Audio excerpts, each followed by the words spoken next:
Well, the event tonight is a public information meeting just to share with the property owners the zoning in the area and a potential change in that zoning that would be more compatible with downtown.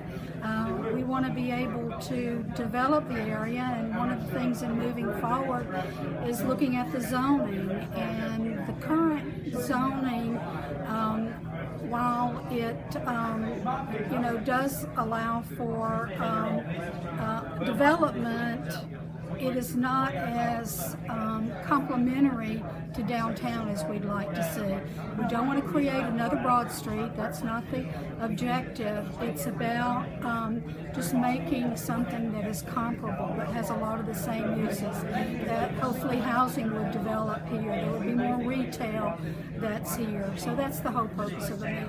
Where all does that entail on Fifth Avenue? Well, it actually goes from the river, the Fifth Avenue Bridge, up to 5th Street, and then from 2nd Avenue over to Turner McCall. If the majority of the property owners don't see the value in it, then we're certainly not going to try to force something that people don't want. What are some of the big changes for property owners if they decide to go forward with it? Well, it would allow for better streetscape. We would have plants and trees. Hopefully at some point in the future, you would be able to use the street parking and have parking in the back of the buildings, not put parking in front of the building.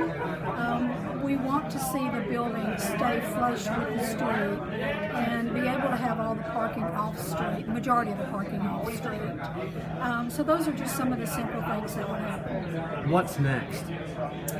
Just to gather the input and to see how many people are positive for the rezoning, and then deciding if it's going to be done individually by the property owners that just want it done, and then leaving out those others, or if there would just be some kind of a blanket.